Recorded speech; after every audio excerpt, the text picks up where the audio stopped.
Today is August 12th, 2003. I'm Don Ahrens, a docent volunteer at the Palm Springs Air Museum.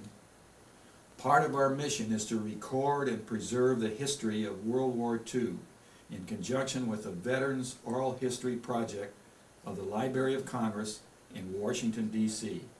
We conduct these interviews of veterans and civilians who participated in our country's military conflicts. Today I'm here at Oak Brook, Illinois, along with fellow volunteer Kathy Hill. Today we have the honor and privilege of interviewing Leon Pullen, captain in the Medical Administration Corps. He served our country from September 1942 until December 1945. Captain Pullen, will you please spell your name? Tell us when and where you were born. What did you say? Spell my name? Yes. P-U-L-L-E-N. Last name, first name Leon, L-E-O-N.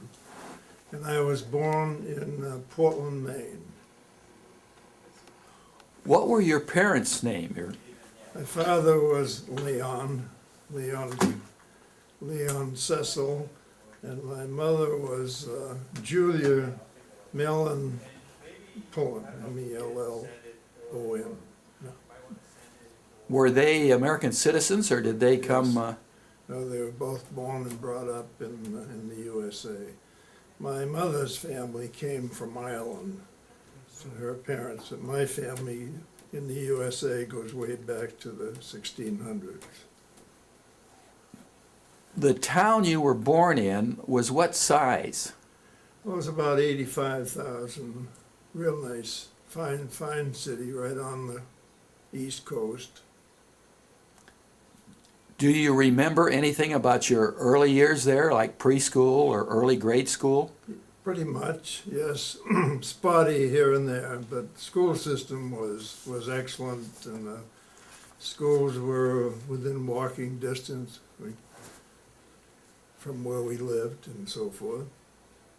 Do you remember by any chance, where your father and mother met? Were they from the same town, or?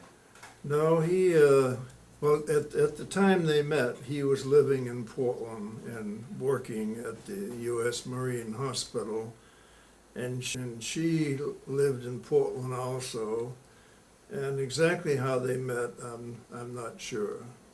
Do you have brothers and sisters? Yes, I have one brother and two sisters, and my brother, who was 6 years younger than I am, he died on Christmas Day in 2002. Do you remember as children that you had any special games or things that you did together growing up, or even with other friends? Well, primarily kid stuff, and I was always kind of athletic and loved to play baseball and basketball and football and those kind of things. But as a family, just the usual card games and that kind of stuff. What kind of card games? Well, that's a good question. I can't remember for sure, but I think Hearts was one of them that's gone on forever. And other than that, I can't remember.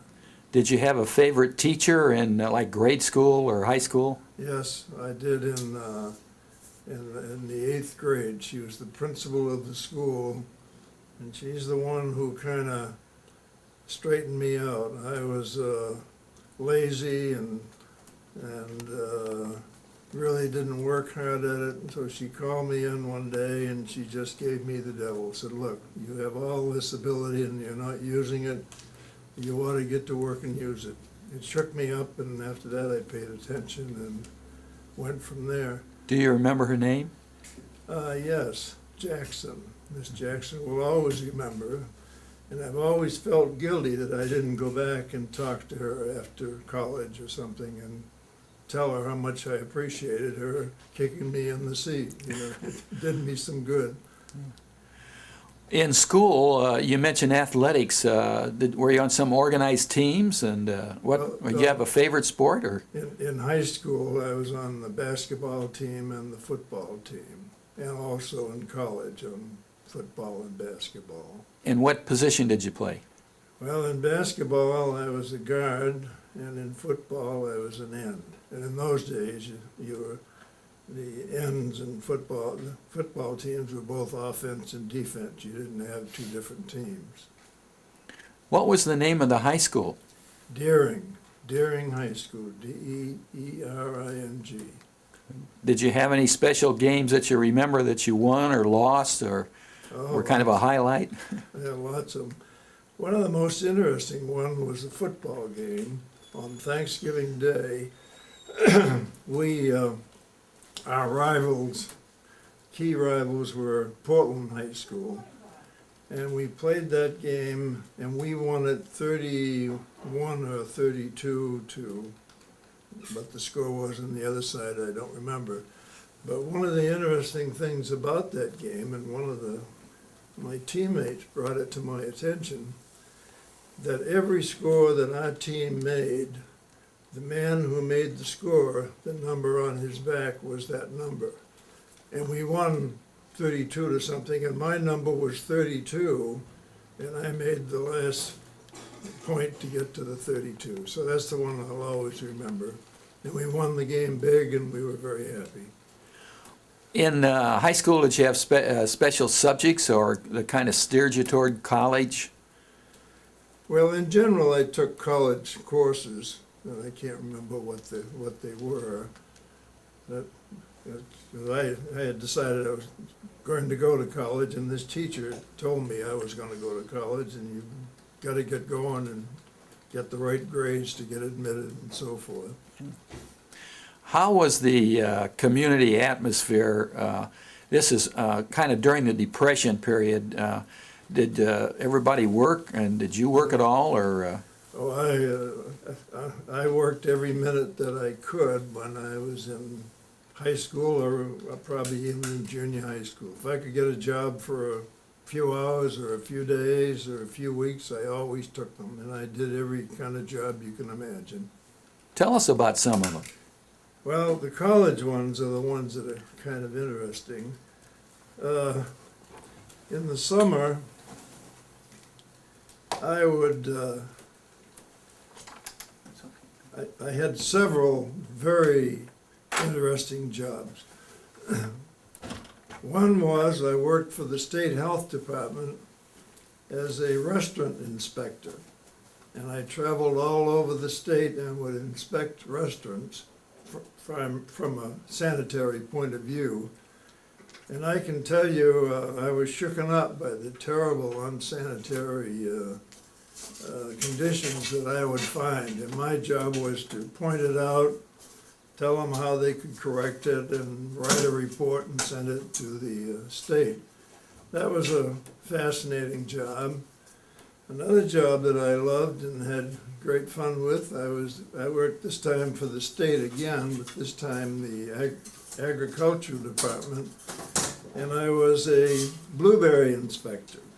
So I'd go to way downstate, or really we called it downstate, but it was really upstate, to the blueberry country, and inspect blueberries both at the canning factory where they were being canned and in the fields. And in general, in those days, the blueberries were wild.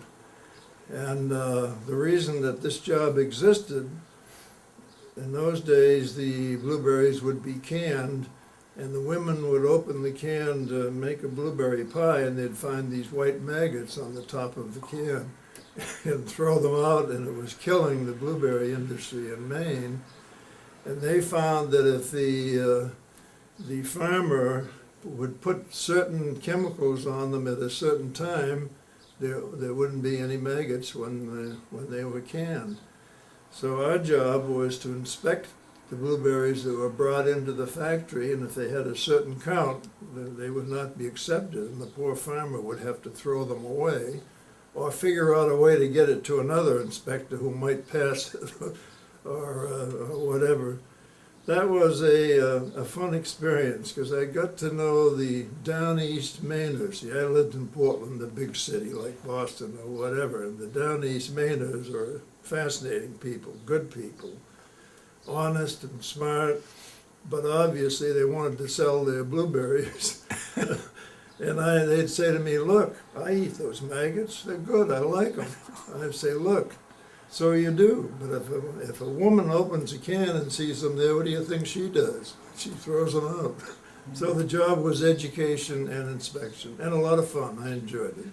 You say you got out into the wilds. Did you see any wild animals or? Oh, sure. Well, the state of Maine is a very rural state, and so you would see deer and you'd see fox and always, of course, ducks and geese and that kind of stuff. So it was a fascinating experience getting into the state of Maine, because where I lived was a big city, and we hardly knew the rural area. And that was extra. That wasn't a college assignment. What were you majoring in school? I majored in business and got a degree, a BS degree. And then I went to the University of New Hampshire, by the way. And about what years were these? I graduated in 1939 from the University of New Hampshire. Okay. And then what did you do? Did you go to work right away, or? Well, my father worked for the U.S. Marine Service, and he worked for the hospital they had in Portland. And those hospitals in those days, their function was to check ships that came in and check the crews to make sure they were not bringing in communicable diseases. And they did, and they'd take them there. And that gave me an interest in hospitals. And the administrator of the hospital was interesting. His name was Dr. Ridland, and I used to talk to him, and I used to say, you know, this running a hospital sounds like something I'm interested in, and we left it there, but all through college I thought I was interested.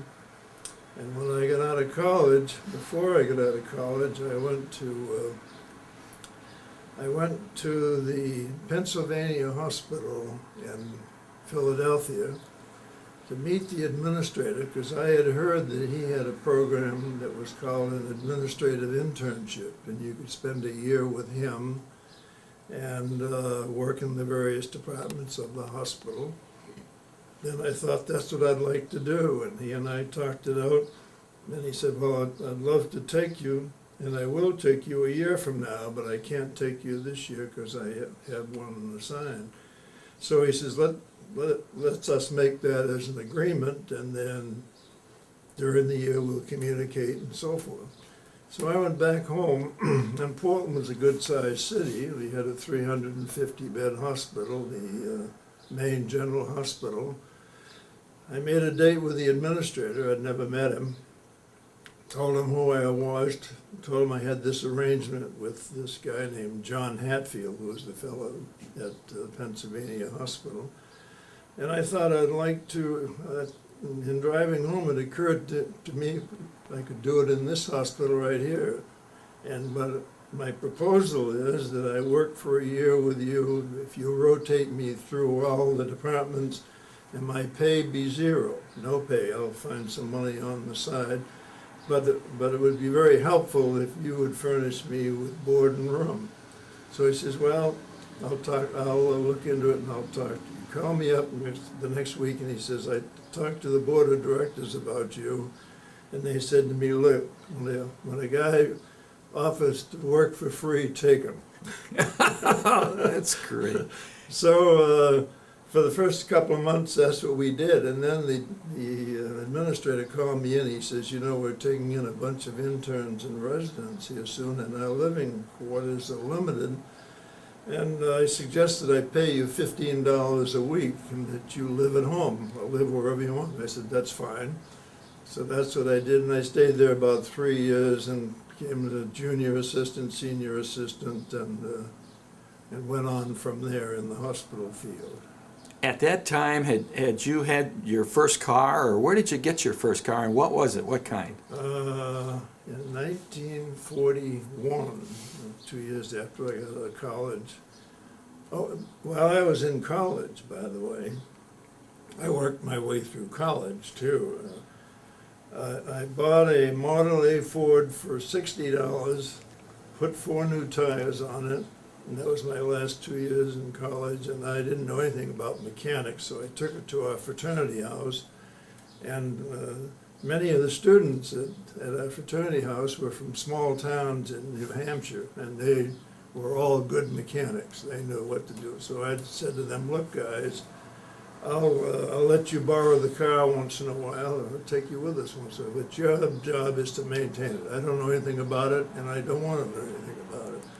So that car carried me through until in 41, I was 2 years in the hospital business now, I bought a 1941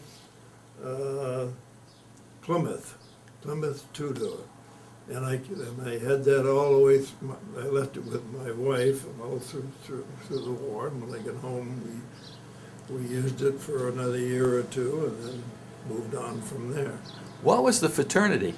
SAE. Okay, good. And that stands for? Sigma Alpha Epsilon. Where were you when you heard about Pearl Harbor? Well, this is an interesting story, and I'll tell it to you. My life is full of interesting experiences. My fiance and one of my fraternity brothers, who was a Lieutenant JG in the Navy, we were together. He was visiting me for the weekend, and it was on a Sunday, and the state of Maine did not have had prohibition. You couldn't buy liquor there. But we wanted to get a drink, and I knew where there was a bootlegger in town. So the three of us went to the bootlegger's place, and I left him and went to the back alley and found the guy and bought a pint of something. I don't know what it was, but I shall certainly never forget that. And when I came out, my wife-to-be and him said, we had the radio on in the car and we heard about Pearl Harbor. Well, he was a Navy guy and his ship was in the Portland Harbor at that time. And of course it was very exciting for sure.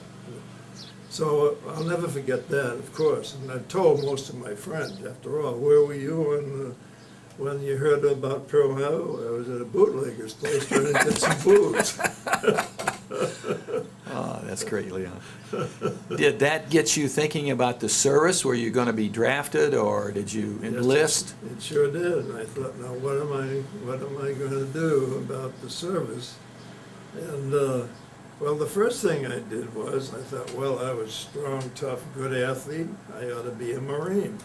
So I applied to the Marines for a commission, and I had a physical. And they found so many things wrong with me. They figured I'd be dead by 50 or something.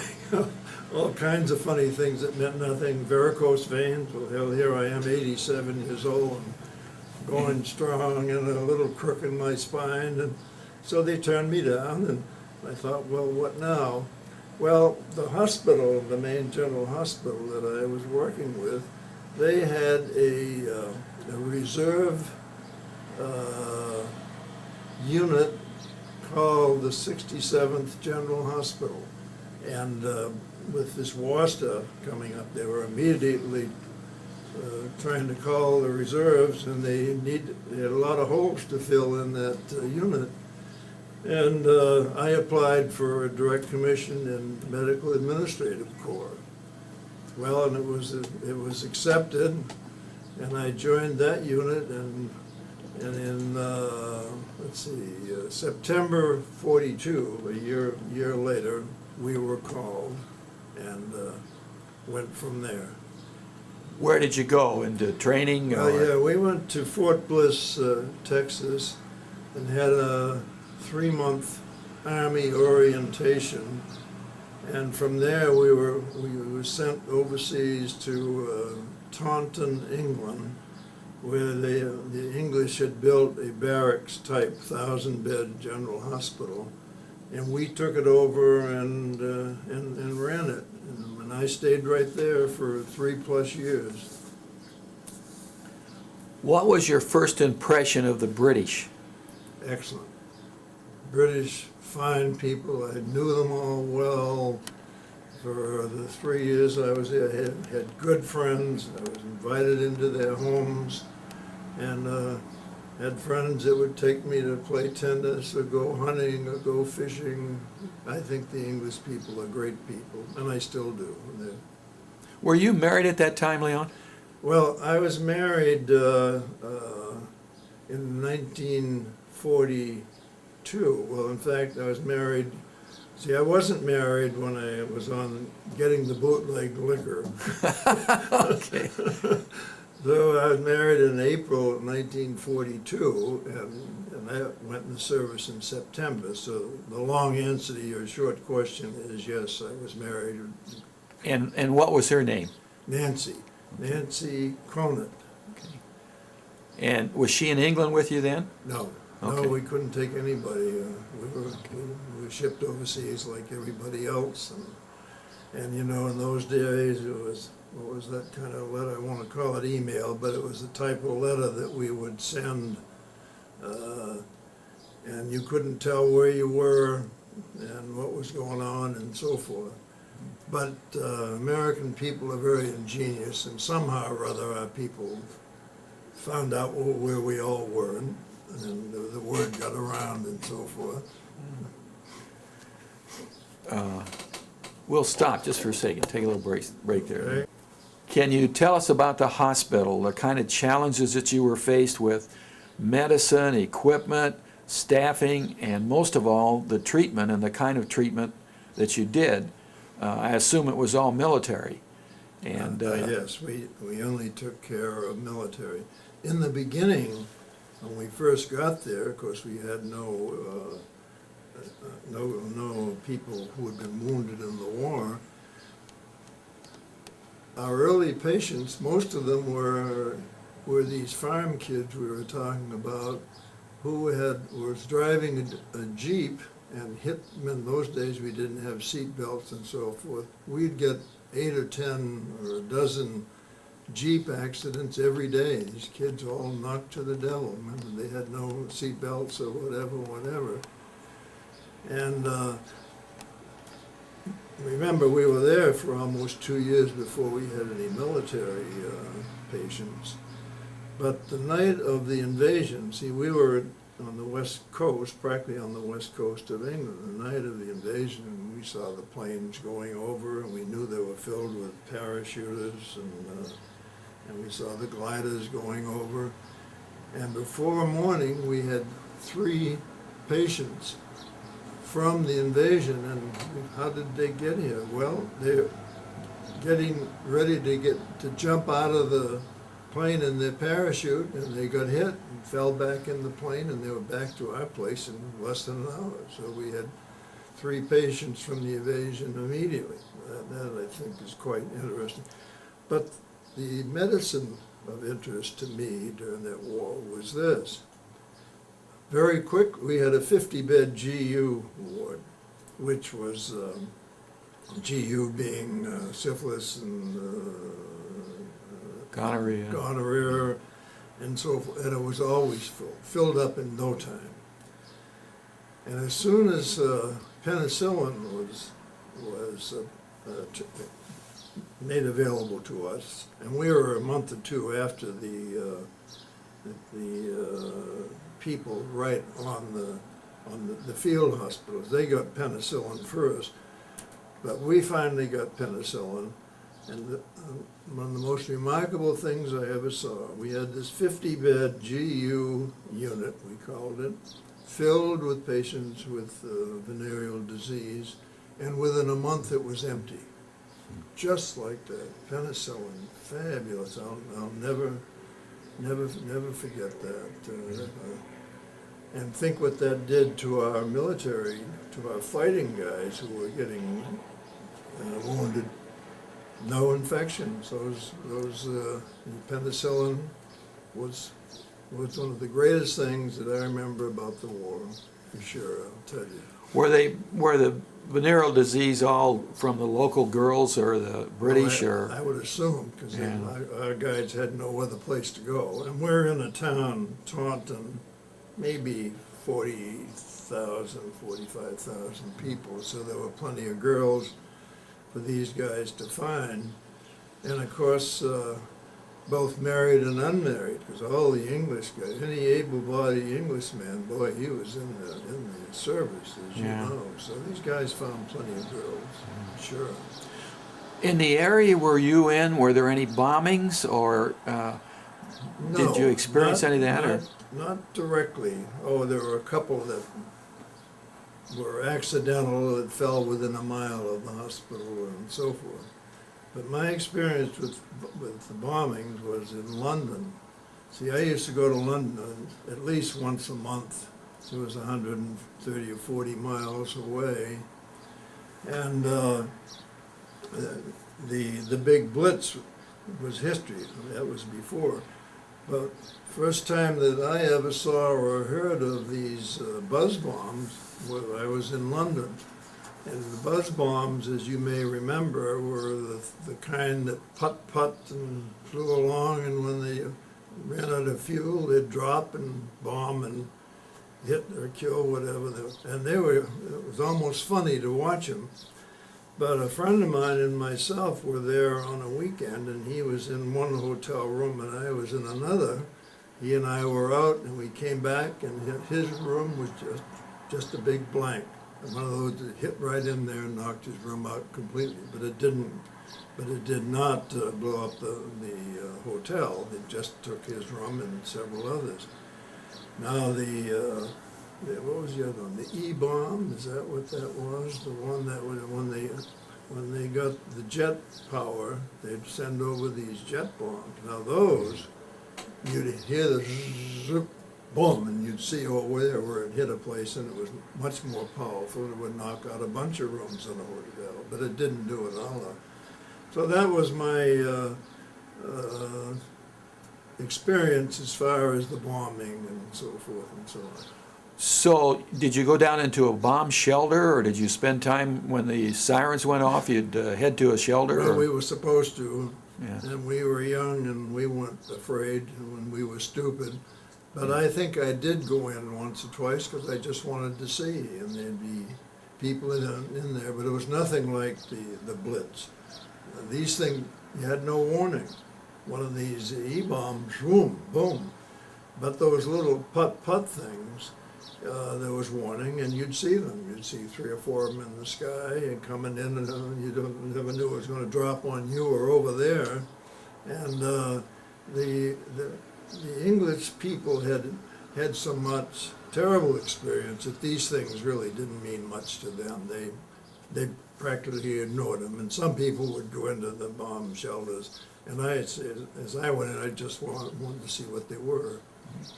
Did you ever see Churchill, or ever get an impression of him? I think from the time you were there, was he as powerful as he apparently?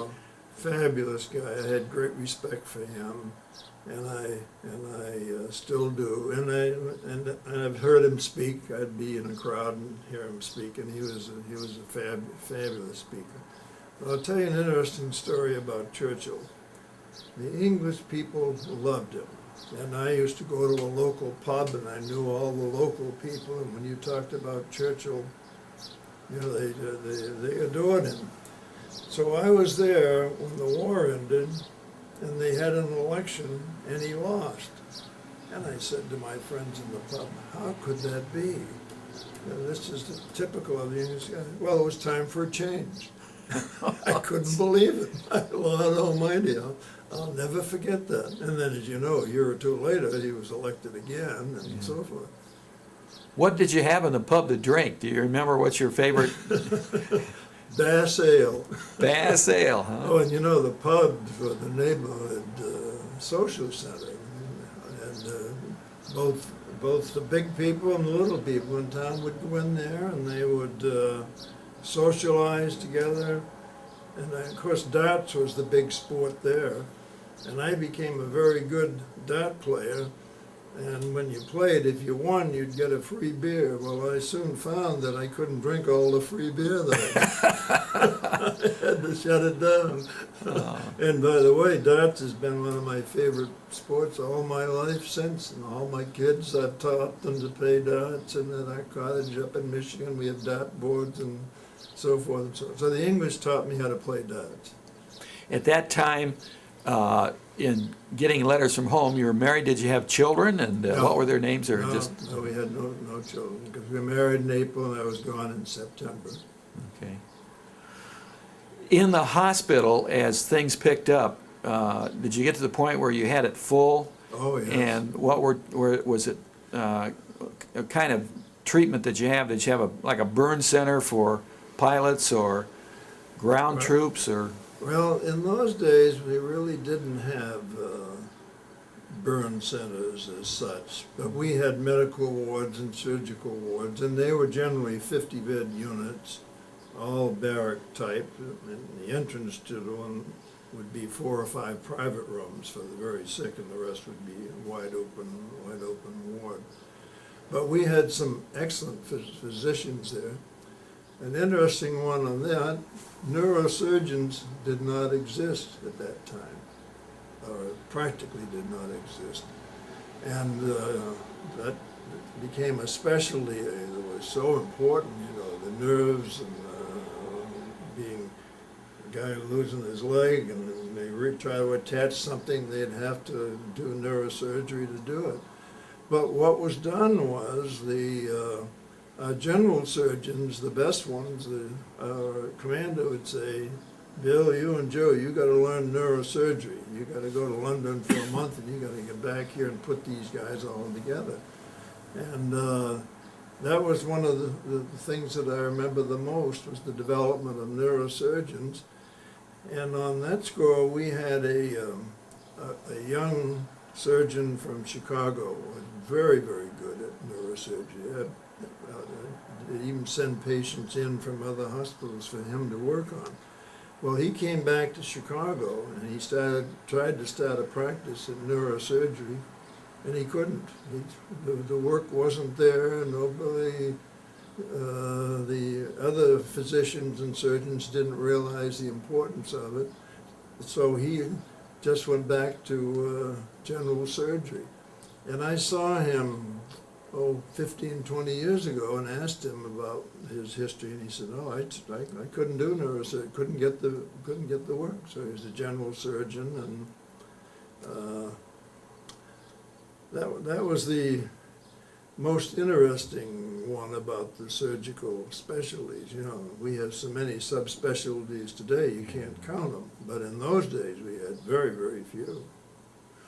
Was trauma and mental problems, did you have a section in that where shell shock, and you hear stories, but people don't talk about it very much? Yeah. Oh yes, we had a psychiatric ward all by itself, and of course the trauma was generally a surgical ward, but I'm not even sure we used the word trauma. We must have, but the specialties were very few. You know, medical, surgical. Obviously, we didn't have OB, but by the way, our organization had 100 nurses, and we were shipping them back home often because they'd get pregnant. So It was a wonderful experience. I enjoyed it so much. And of course, I lived like a king. My conscience bothers me, but we were there to do the job, and we talked about the occupancy of the hospital.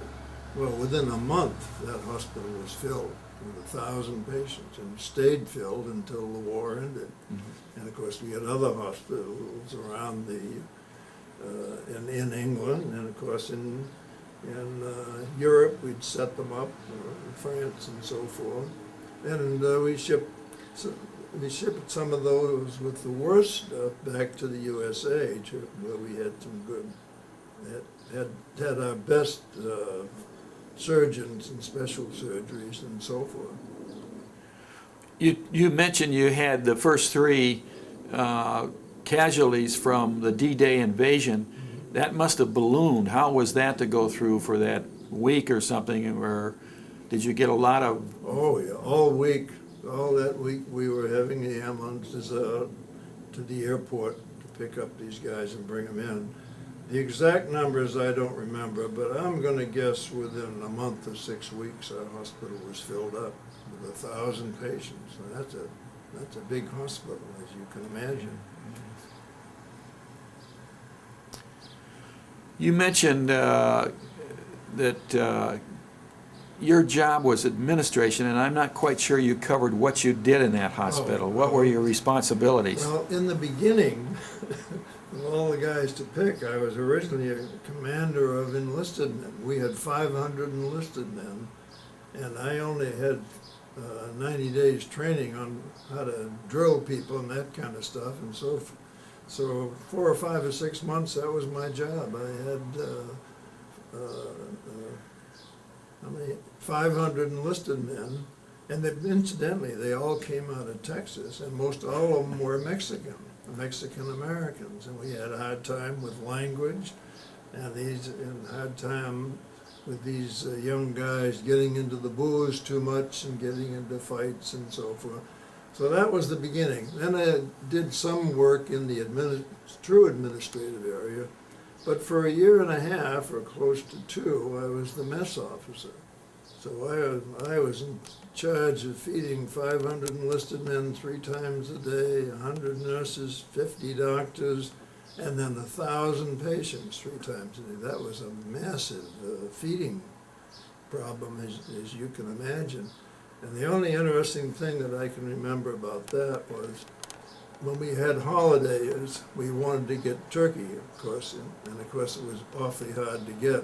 So what I would do is I'd take the Jeep and go out in the countryside and find some of these farmers and get some geese or some turkeys or whatever and bring them back in, and these guys thought I was a hero because I would get some turkeys and some geese and that kind of stuff and so forth.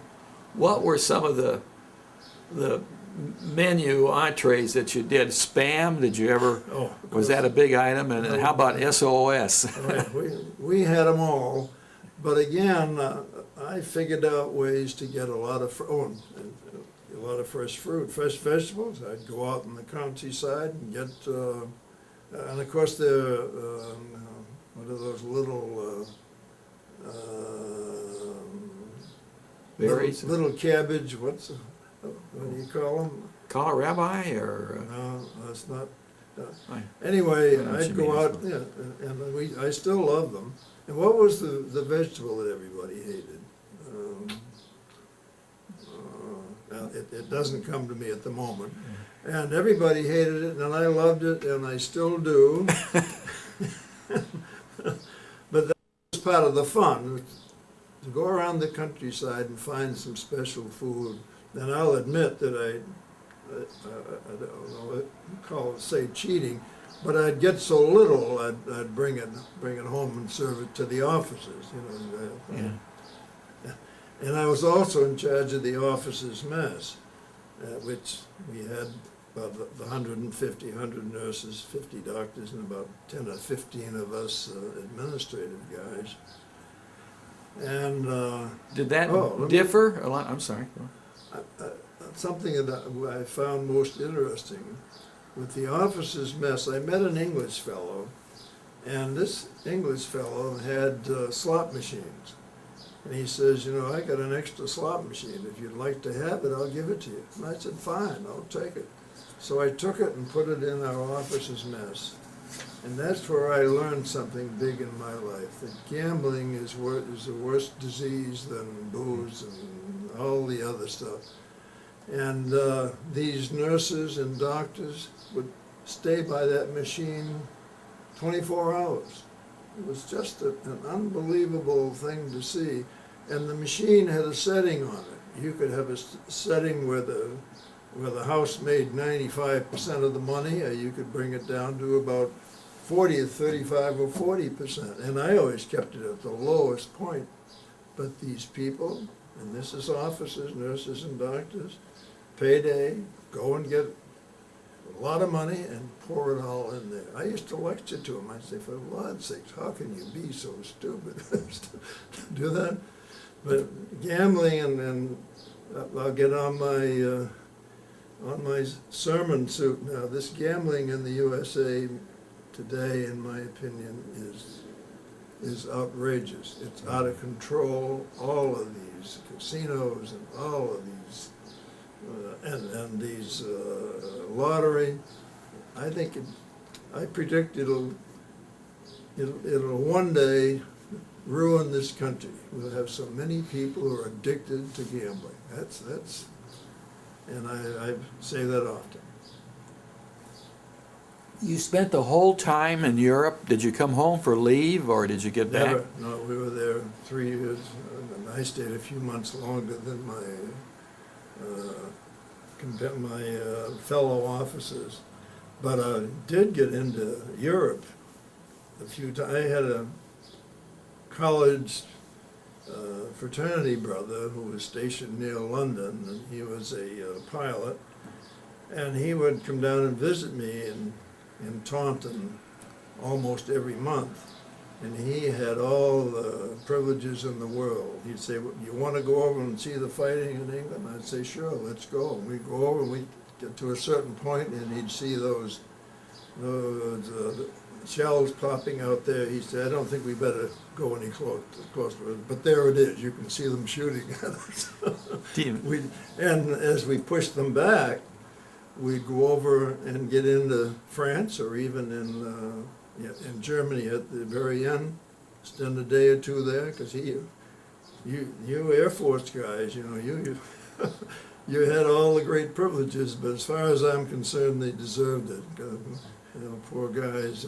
Do you remember the plane you rode in, or you flew in? Well, let's see. B. 24? Yeah, B-24 was one of the early 25. ones. Yeah, 24 and 25. That's about all I remember about it. Yeah. But we, just him and myself and maybe a couple of my friends, or just the two of us. Yeah. That was fun, going into Europe and seeing. And this guy was an awfully good pilot, obviously, and he knew what to keep away from and so forth. Mm. Did you ever land, or? Oh yeah. No, sure. We went to France, land, go into Paris, and we didn't know what we were doing, but we had fun, and I remember seeing the Folies Bergère in Paris. And just a few years ago, we were over in there, and I said, "Sue, I got to go to the Folies Bergère," and they're still there. Yeah. It's a great show. Oh yeah, you bet. Okay. Some of the things that you did during that 3 years. Are you comfortable there? Yes, I'm fine. Okay. Get back straight, head up, like you said. Yeah. Well, you're doing great. That you visited while you were 3 years in England. Some of the places you saw, or maybe some of the people or events. Well, first we were lucky because we weren't busy the first couple of years we were there. So we got all over England. Somehow or other we'd find a way to go on business. But one thing I remember particularly was going to Cambridge as a student, and I was there for a month and lived in the dorms where some of these famous English people had lived, and they were kind of sparse. It was supposed to be a great school. Fascinating experience. Got well acquainted with Cambridge, which is a lovely town, as you know. And I also went to Oxford, but I didn't take any courses there and so forth. And would go up into Scotland. We lived very well. And of course you had to cheat to get transportation. Yeah. If you're going to get a Jeep. But the train service in England is really wonderful, as you know, way back in the 40s, if you can imagine. Even with the bombings and everything, they still. Oh yeah, they were great at putting back together whatever was knocked out. Everything was working or something. They decided this doesn't work anymore, and they built something else. The English were very capable people. you can imagine they would be after what they've been through. Scotland, love Scotland. Go up there and try to play golf, but they didn't maintain their golf courses during the war, but I saw some of the famous courses. An interesting one, and I guess I told you I was the club officer at the club. Well, you gotta have booze.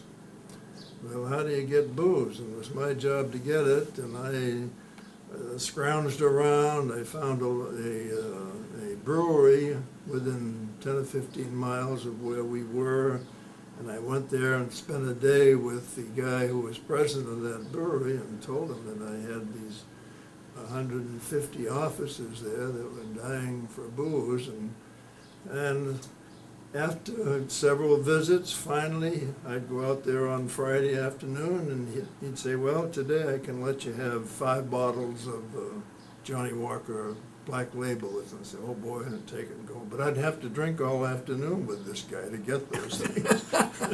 And get a barrel of beer and bottles of beer. But the good one on that one was Glasgow. I went to Glasgow, and I can't remember whether I went by train or by Jeep. Probably by Jeep, because if you told the commanding officer you were going to go get some booze, he'd let you have a car for sure.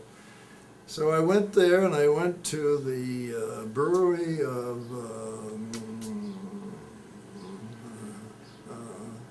Teacher's Highland Cream. That was the brewery, and I went in there, and I went in and told him I'd like to meet the president of the company or the manager or whatever. And after a few hours wait, I got to meet him. I told him that I was down in Taunton, which is several hundred miles from there. We had these 150 American officers, and my job was club officer, and boy, they were dying to get some scotch. And I just thought I'd come in and talk to you and see if there's any way we could get some scotch. Well, his answer, and we spent several hours, his final answer was, he says, you know, I have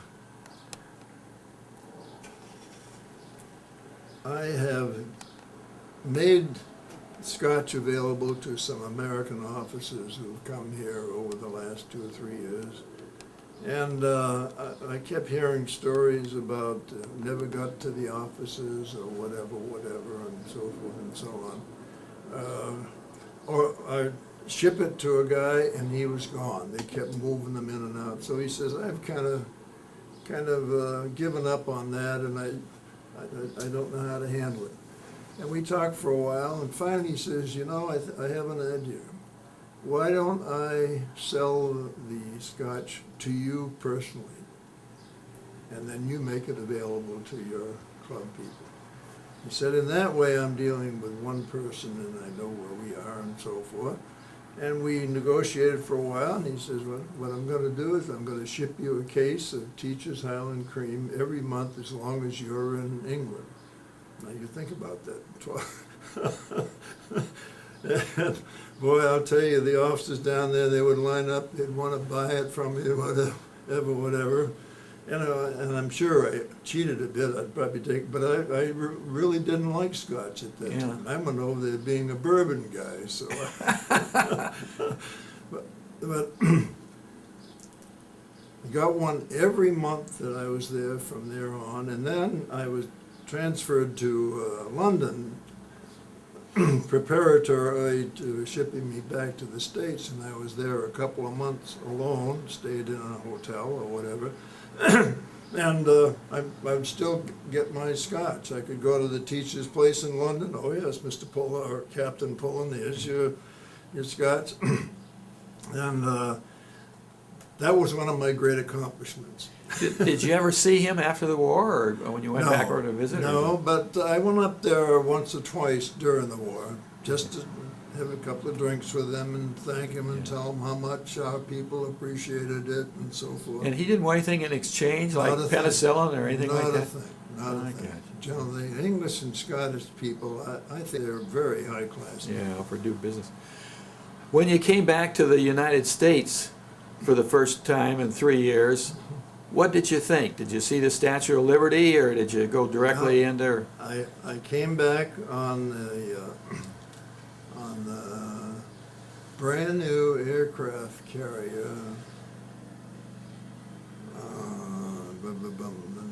It was a brand new one. It was on its test ship, and we filled it with troops to bring us back from England.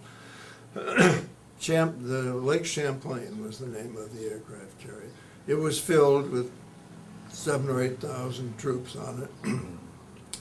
And the captain of the ship said, you know, this is one of the best ships that we have in our country. This is its maiden voyage, and I think that I can establish a record of time in getting this across the ocean. So he said, we're going to go fast, and I'm going to keep going fast all the way. Well, that was one of the roughest trips that anybody ever took. It was fall, it was November, and that ship would hit and go way up on a wave and come down on the wrong wave.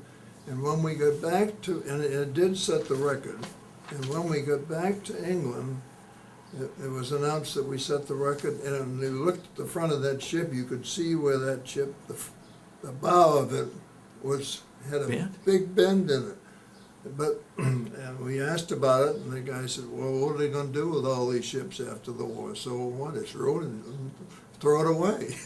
You can imagine the things we threw away after that war. Oh yeah, pushing airplanes over. Now, we did see the Statue of Liberty, and I can tell you I'm a very, very patriotic American, and I think most people are or were in those days, and we all stood and kind of saluted it and so forth, and glad to get back. We came back to New York, and then got home through the system, sent to Fort Devens in Massachusetts, and then shipped home from there. I think my wife came up to Fort Devens and took me home and so forth. And then you started the new life after the military service. When I was in the service, I had already started in hospital administration. Northwestern University and the University of Chicago had started master's degree programs in hospital administration. And I knew that's what I wanted to do, is to go and get my master's degree. So my wife and I got in a car and we drove right to Chicago, went to Northwestern University. I met the head of the program and told him that I wanted to get in the school and get my master's degree in hospital administration. Well, he listened to my background. He said, oh, of course, the experience you had, we'll take you. So I was admitted immediately, and was supposed to take, I guess, 1 year to get the master's degree. But during that year, one of the lecturers at our program was Dr. Herman Smith, the director of Michael Reese Hospital in Chicago, and he and I got along very well very quickly. And one day he told me, he said, look, we're looking for an assistant at Michael Reese, and you ought to apply. Well, which I did, and I knew the head guy, and I got it as the second assistant, and so I had to start going to the master's degree program on a half-time basis, because I was a full-time assistant administrator. So it took me 2 years to get my master's degree, but I stayed on there and was soon the top assistant administrator. And then soon after that, I decided that a big Chicago Jewish hospital was not where I ought to be for the rest of my life. And I applied for another job out in Richland, Washington, and was there for 2 years as administrator of and the hospital was owned by the U.S. government, it was the Atomic Energy Program. So I was there for 2 years, and then I went to Decatur, to a 300-bed hospital, Decatur Memorial Hospital. Was there for 11 years. And then 4 of us started a hospital management consulting firm, which was named Herman Smith Associates. We did that for 20, 25 years, and then retired a few years ago. So that's my... Well, your 32 years has a lot of tremendous experience, and I know you worked with the Saudi Arabians. Could you tell a little bit about that and the experience in working with, I think Yes. you worked with the king or the prince? That was one of my most fascinating experiences. In Jeddah, Saudi Arabia, which is on their west coast, they had a new university named King Abdul Aziz University. It had been there just a few years. But they decided they ought to have a medical school, and they had started a medical school before I got mixed up with them. But they didn't even have a hospital to give their medical students experience. And I got hired by them through a complex thing, but I worked with an architect and myself. And my job was, we were first hired, they had a 50-bed hospital, and they didn't have it open because they didn't know how to open it. So I met the dean of the medical school, and I said, look, we got over and looked it over. I said, listen, you hire us to open this hospital, I'll have it open in 6 months. I'll get the equipment, I'll get the people from all over the world. And we did. We were hired to run that hospital. We ran it for 7 or 8, 9 years. And while we were doing that, the king and the head people had decided that they ought to have, and I think we might have influenced them, that they should have a real big, great teaching hospital, and they should have a entire new health science center, which is medicine, nursing, dentistry, the whole works. And we worked with them and the architect planning such a facility. And by the way, it cost over $1 billion to build it. We stayed with them and planning it from the beginning. We equipped it for them, got it all ready to go. And then I said to the deans had changed a couple of times in this period. Now what you ought to do is hire us to open it for you and get you going. This is a massive place and a massive responsibility. 3 years later, it still had not been opened. And it's open now, but Excuse me. I would like to have you start back. Well, while we were running this small hospital for them, we were hired to plan and work with an architect and build a new health science center. Medical school, dental school, nursing, and on, every subspecialty. And a 800-bed hospital. They set the number, and I agreed it was fine. If they ever filled this place up, 800 beds would be fine. They would be adequate and so forth. And we worked with them to plan the health science center, to plan the hospital, and we stayed with them while all of it was built, because on the side we were running this little 50-bed hospital for them. And finally it got built, and as it was getting built, I kept saying to the dean, look, who's going to run this place? You've got to hire us to run it. You guys can't even consider that. Well, they went on and on. Our contract ran out in running the first hospital, and they still hadn't opened that place up. And it was empty for 4 or 5 years. And several years ago, I'm losing the time, they got started with it, and I have no recent report. The guy who was giving me reports, he died 2 or 3 years ago, and I don't have anybody to get the thing. But they are incapable, and they are so spoiled. The Saudis every Saudi citizen there, he didn't have to worry about money. He didn't have to worry about getting a job. The king would decide that everybody's going to get a piece of land to build a house on. Then a couple of years later, he had decided he's going to give them the money to build a house. You know, it was social, so that people were, I consider them to be worthless, and it's not their fault. I have found, in my experience, I've found that every person has capability. He has to be educated and taught and whatever. But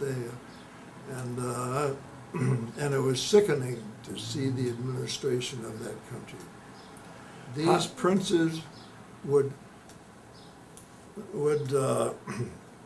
authorize the building of a massive big something or other, and the princes would get 25% of it through getting a contractor who would give them 25%. Build it, nothing happens. There was a building in Jeddah that was there when I first went there, 2 of them, and they were fine condo type buildings.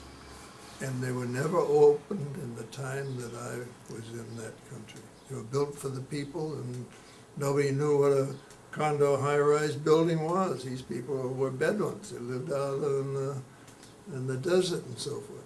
The administration of the Saudis is bad, and I'm one who would be very happy to see the whole place thrown out and bring in some good government, and they have all that wealth, but they're not using it to good, and they're really not using it to the advantage of their people.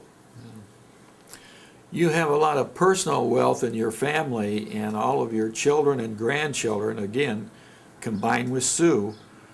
Would you, for the record, just kind of go through the grandchildren and children you have and combining your 2 families? Well, my first wife died at age 41 or 42. We had 4 children, and one of them had died 6 months before she died. That was my son, the only son, and he was age 16, and he had a brain tumor. So I had 3 daughters. And I was a widower and had a family, and I had enjoyed my married life so much that I knew I wanted to get married again. So you'll get a kick out of this one. I announced to my friends that I wanted to get married, and I wanted to find a wife who was a fine person, and I had no interest in beauty and youth and all that stuff. I wanted to marry somebody who had a family much like mine. And I told several people that, and I said, you gals, look around. And by the way, 2 of the people were Betty Briggs, the wife of my partner, and the other one was Fisher, Jean Fisher, those 2. They looked around for about a month or 2, and they called me up and they said, we found the girl you're talking about. Oh, this is great.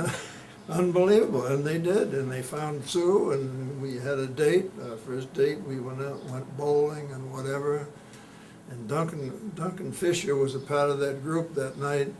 We came back to his house, and he knew that Sue liked martinis, so he poured martinis into her, and I don't know what I did, but anyway, I could tell this girl was the girl. So within just 2 or 3 months, we were married. And we've been married, and Sue, as you may know, has 3 children, a son and 2 daughters. We put those 2 families together, and the interesting thing is the age of her kids and the age of my kids was approximately the same. And we took the whole 6 kids up to our cottage in Michigan and kept them there for the whole summer, and some of them were in college and had jobs, and we said, look, you're going to spend the summer there. The money you would have earned, we'll pay you. We want this family to get acquainted. And they did, and they're just so close you can't believe. And this is about 35 years later. Close family. So I think I know I did the right thing. You know, if you were speaking to the children and the grandchildren of all our families, what would you say about America during World War II, and what did it mean to you? Well, World War II, we really saved the world. If we hadn't gone over and knocked out Hitler, German would be the language of the world today. This guy was so aggressive and so good militarily. I feel that that's one of the greatest things that the USA ever did, getting into that war and knocking out Germany and knocking out Japan. And the next part of that is the job we did after winning. Here we went to Germany and rebuilt the country. We went to Japan and rebuilt them and made them into fine countries. And here they are. Now we have the same opportunity in Iraq, but that's a lot tougher one in my mind. But that war, and why did we win that war? Because of our industrial might. You were in the Air Force. We'd lose 20, 30, or 50 planes a day. Hell, we'd make 500. Our industrial might is what won that war. Made the planes, made the tanks, made the whatever it was, gave them to everybody who was on our side, and we just plain overwhelmed them with our industrial strength. Great part of the history of the USA in my mind. Captain Pullen, on behalf of the veterans and the docents at the Palm Springs Air Museum, we thank you for being a veteran and what you did for our country. It was very important, and it was like very typical of all of the good people that pulled together.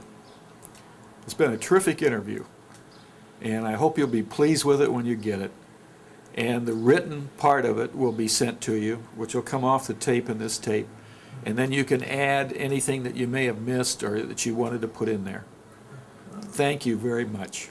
Thank you. Enjoyed it.